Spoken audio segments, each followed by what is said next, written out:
हे दुखी भंजन मारुति नंदन, सुन लो मेरी पुकार। पवन सुति विनीति बारंबार, पवन सुति विनीति बारंबार।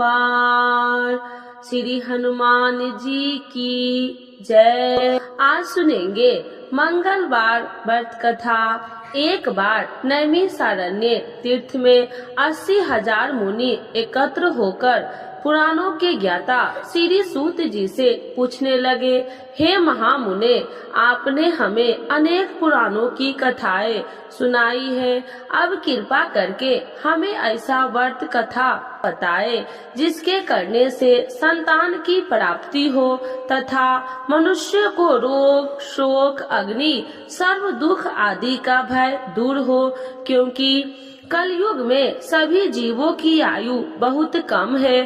फिर इस पर उन्हें रोग चिंता के कष्ट लगे रहेंगे तो फिर वो श्री हरि के चरणों में अपना ध्यान कैसे लगा सकेंगे।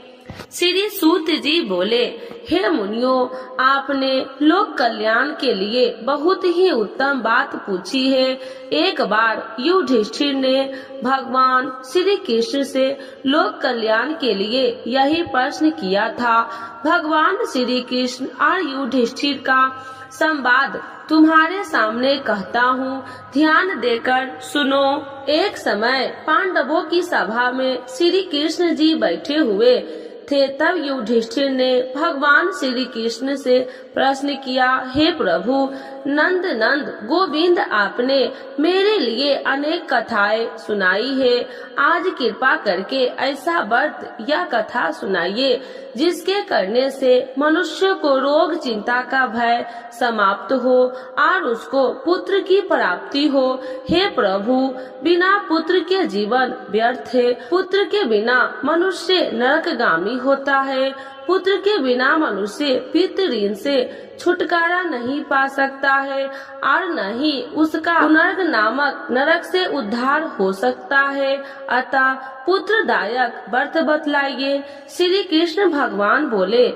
हे राजन, मैं एक प्राचीन इतिहास सुनाता हूँ, आप उसे ध्यान पूर्वक सुनो। कुंडलपुर नामक एक नगर था, उसमें नंदा नामक एक ब्राह्मण रहता था। भगवान की कृपा से उसके पास सब कुछ था, फिर भी वह दुखी था। इसका कारण यह था कि ब्राह्मण की स्त्री सुनादा की कोई संतान न थी। सुनादा पतिव्रता थी, भक्ति पूर्वक श्री हनुमान जी का आराधना करती थी। मंगलवार के दिन व्रत करके अंत में भोजन बनाकर हनुमान जी का भोग लगाने के बाद स्वयं भोजन करती थी। एक बार मंगलवार के दिन ब्राह्मणी गृह कार्य की अधिकता के कारण हनुमान जी को भोग न लगा सकी, तो इस पर उसे बहुत दुख हुआ। उसने कुछ भी नहीं खाया और अपने मन में प्रण किया कि अब तो अगले मंगलवार को ही हनुमान जी का भोग लगाकर अन्न जल ग्रहण करूंगी। ब्राह्मणी सुनादा प्रतिदिन भोजन बनाती, श्रद्धा पूर्वक पति को खिलाती, परंतु स्वयं भोजन नहीं करती और मन ही मन श्री हनुमान जी की आराधना करती थी। इस प्रकार 6 दिन गुजर गए और ब्राह्मणी सुनादा अपने निश्चय के अनुसार भूखी प्यासी निराहार रही। अगले मंगलवार को ब्राह्मणी सुनादा प्रातः काल ही बेहोश होकर गिर पड़ी। ब्राह्मणी सुनादा के इस असीम भक्ति के प्रभाव से श्री हनुमान जी बहुत प्रसन्न हुए और प्रकट होकर बोले, सुनादा, मैं तेरी भक्ति से बहुत प्रसन्न हूँ, तू उठ और वर मांग। सुनादा अपने आराध्य देव श्री हनुमान जी को देखकर आनंद की अधिकता से खुशी हो श्री हनुमान जी के चरणों में गिरकर बोली, हे प्रभु, मेरी कोई संतान नहीं है, कृपा करके मुझे संतान प्राप्ति का आशीर्वाद दे, आपकी अति कृपा होगी। श्री महावीर जी बोले, तेरी इच्छा पूर्ण होगी, तेरे एक कन्या पैदा होगी, उसके अष्टांग प्रतिदिन सोना दिया करेंगे। इस प्रकार वह कहकर श्री महावीर जी अंतर ध्यान हो गए। ब्राह्मणी सुनादा बहुत हर्षित हुई और सभी समाचार अपने पति से कहा। ब्राह्मण देव कन्या का वरदान सुनकर कुछ दुखी हुए, परंतु सोना मिलने की बात सुनी तो बहुत प्रसन्न हुए। विचार किया कि ऐसी कन्या के साथ मेरी निधरता भी समाप्त हो जाएगी।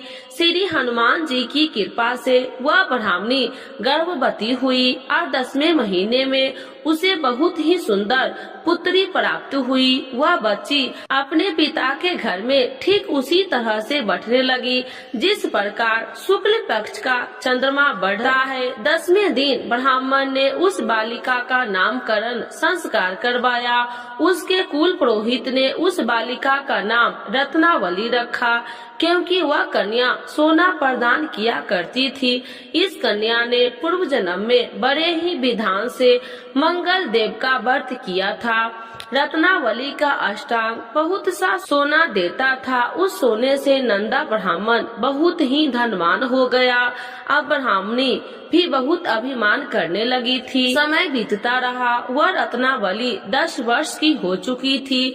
एक दिन जब नंदा ब्राह्मण प्रसन्नचित्त था, तब सुनादा ने अपने पति से कहा, मेरी पुत्री रत्नावली विवाह के योग्य हो गई है, अतः आप कोई सुंदर तथा योग्य वर देखकर इसका विवाह कर दे। यह सुन ब्राह्मण बोला, अभी तो रत्नावली बहुत छोटी है। तब ब्राह्मणी बोली, शास्त्रों के ज्ञाता है कि कन्या 8वें वर्ष में गौरी, 9वें वर्ष में रोहिणी, 10वें वर्ष में कन्या, इसके पश्चात रजस्वला हो जाती है। गौरी दान से पाताल लोक की प्राप्ति होती है, रोहिणी के दान से वैकुंठ लोक की प्राप्ति होती है, कन्या के दान से इंद्र लोक की सुखों की प्राप्ति होती है। अगर हो पति देव रजस्वला का दान किया जाता है तो घोर नरक की प्राप्ति होती है। इस पर ब्राह्मण बोला, अभी तो रत्नावली मात्र 10 ही वर्ष की है और मैंने तो 16-16 साल की कन्याओं के विवाह कराए हैं, अभी जल्दी क्या है। तब ब्राह्मणी सुनादा बोली, आपको तो लोभ अधिक हो गया लगता है। शास्त्रों में कहा गया है कि माता पिता और बड़ा भाई रजस्वला कन्या को देखता है तो वह अवश्य ही नरकगामी होते हैं। तब ब्राह्मण बोले, अच्छी बात है, कल मैं अवश्य ही योग्य वर की तलाश में अपना दूत भेजूंगा। दूसरे दिन ब्राह्मण ने अपने दूत को बुलाया और आज्ञा दी कि जैसी सुंदर मेरी कन्या है वैसे ही सुंदर वर उसके लिए तलाश करो। दूत अपने स्वामी की आज्ञा पाकर निकल पड़ा। परमपई नगर में उसके एक सुंदर लड़के को देखा। वह बालक एक ब्राह्मण परिवार का बहुत गुणवान पुत्र था। उसका नाम सोमेश्वर था। दूत ने उस सुंदर व गुणवान ब्राह्मण पुत्र के बारे में अपने स्वामी को पूर्ण विवरण दिया। ब्राह्मण नंद को भी सोमेश्वर अच्छा लगा और फिर शुभ मुहूर्त में विधि पूर्वक कन्या का दान करके ब्राह्मण ब्राह्मणी संतुष्ट हुए। परंतु ब्राह्मण के मन में तो लोभ समाया हुआ था। उसने कन्या दान तो कर दिया था, पर वह बहुत खित्र भी था। उसने विचार किया कि रत्नावली तो अब चली जाएगी और मुझे इससे जो सोना मिला था वह अब मिलेगा नहीं। मेरे पास जो धन था कुछ तो इसके विवाह में खर्च हो गए और जो शेष बचा है वह भी कुछ दिनों के पश्चात समाप्त हो जाएंगे। मैंने तो इसका विवाह करके बहुत बड़ी भूल कर दी है। अब कोई ऐसा उपाय हो तो रत्नावली मेरे घर में ही बनी रहे, अपनी ससुराल न जावे। लोभ रूपी राक्षस ब्राह्मण के मस्तिष्क पर छाता जा रहा था। रात भर अपनी शैया पर बेचैनी से करवटे बदलते बदलते उसने बहुत ही क्रूर निर्णय किया। उसने विचार किया कि जब रत्नावली को लेकर उसका पति रामेश्वर अपने घर के लिए जावेगा तो वह मार्ग में छिपकर रामेश्वर का वध कर देगा और अपनी लड़की को अपने घर ले आवेगा, जिसने नियमित रूप से उसे सोना भी मिलता रहेगा और समाज का कोई मनुष्य उसे दोष भी नहीं दे सकेगा। प्रातः काल हुआ तो नंदा और सुनंदा ने अपनी जमाई तथा लड़की को बहुत सारा धन देकर विदा किया। रामेश्वर अपनी पत्नी रत्नावली को लेकर ससुराल से अपने घर की तरफ चल दिया। ब्राह्मण नंदा महालोभ वशीभूत हो अपनी मति खो चुका था। पापे पुण्य उसे विचार न रहा था। अपने भयानक व क्रूर निर्णय को कार्य रूप देने के लिए उसने अपने दूत को मार्ग में अपने जमाई का वध करने के लिए भेज दिया, ताकि रत्नावली से प्राप्त होने वाला सोना उसे हमेशा मिलता रहे और वो कभी निर्धन न हो। ब्राह्मण के दूत ने अपने स्वामी की आज्ञा का पालन करते हुए उसके जमाई रामेश्वर का मार्ग में ही वध कर दिया। समाचार प्राप्त कर ब्राह्मण नंदा मार्ग में पहुंचा और रुदन करती हुई अपनी पुत्री रत्नावली से बोली, हे पुत्री, मार्ग में लुटेरे ने तेरे पति का वध कर दिया है। भगवान की इच्छा के आगे किसी का कोई बस नहीं चलता। अब तो घर चल, वहाँ पर ही रहकर शेष जीवन व्यतीत करना। जो भाग्य में लिखा हो वही होगा।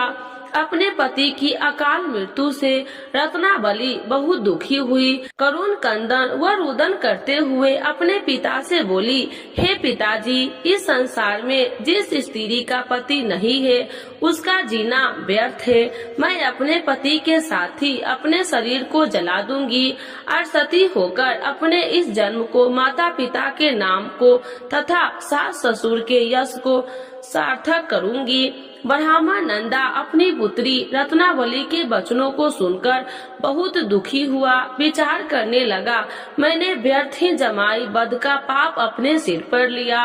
रत्नावली तो उसके पीछे अपने प्राण तक देने को तैयार है। मेरा तो दोनों तरफ से मरण हो गया। धन तो अब मिलेगा नहीं। जमाई वध के पाप के फल स्वरूप यम यातना भी भुगतनी पड़ेगी। यह सोचकर बहुत दुखी खित्र हुआ। रामेश्वर की चिता बनाई गई। रत्नावली सती होने की इच्छा से अपने पति का सिर अपने गोद में रखकर चिता में बैठ गई। जैसे ही रामेश्वर की चिता को अग्नि लगाई गई, वैसे ही प्रसन्न हो मंगल देव वहाँ प्रकट हुए और बोले, हे रत्नावली, मैं तेरी पति भक्ति से बहुत प्रसन्न हूँ। तू वर मांग। रत्नावली ने अपने पति का जीवन दान मांगा। तब मंगल देव बोले, रत्नावली, तेरा पति अजर अमर है, यह महाविद्वान भी होगा। इसके अतिरिक्त तेरी जो इच्छा हो वर मांग। तब रत्नावली बोले, हे ग्रहों के स्वामी, यदि आप मुझ पर प्रसन्न है तो मुझे यह वरदान दीजिए कि जो भी मनुष्य मंगलवार के दिन प्रातः काल लाल पुष्प लाल चंदन से पूजा करके आपका स्मरण करे, उसको रोग व्याधि न हो, स्वजनों की कभी वियोग न हो, सर्प अग्नि तथा शत्रुओं का भय न हो। जो स्त्री मंगलवार का व्रत करे वह भी विधवा न हो। मंगल देव तथा अस्तु कहकर अंतर ध्यान हो गए। रामेश्वर मंगल देव की कृपा से जीवित हो उठा। रत्नावली अपने पति को पुनः प्राप्त कर बहुत प्रसन्न हुई और मंगल देव का व्रत प्रत्येक मंगलवार को करके व्रत राज और मंगल देव की कृपा से इस लोक में सुख ऐश्वर्य के भोगते हुए अंत में अपने पति के साथ स्वर्ग लोक गई। तो एक बार बोलिए प्रेम से श्री हनुमान जी की जय, मंगल देवता की जय। आरती श्री हनुमान जी की। आरती की जय हनुमान लला की, दुष्टि दल ने रघुनाथ कला की। आरती की जय हनुमान लला की, दुष्टि दल ने रघुनाथ कला की। जाके बल से गिरिबल कापे, रोगी दोष जाके निकट न झाके।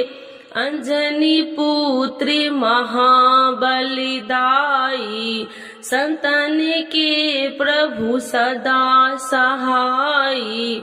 आरती की जय हनुमान लला की, देवी रघुनाथ पठाए, लंका जारी सिया सुतिलाए, लंका सो कोटि समुद्र सिखाई, जाति पवन सुति बारी न लाई, आरती कीजे हनुमान लला की। लंका जारी असुर संहारे, सिया राम जी के काज सवारे, लक्ष्मण मूर्छित परे संकारे, आई सजीवन प्राण उबारे, आरती कीजे हनुमान लला की। पैठी पताल तोरी जमकारे,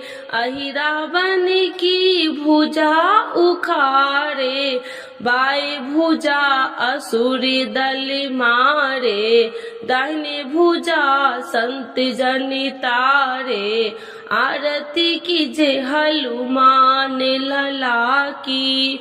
सुन नर मुनि आरती उतारे, जय जय जय हनुमान उचारे, कंचन थाल कपूर लो छाई, आरती करती अंजना माई, आरती कीजे हनुमान लला की।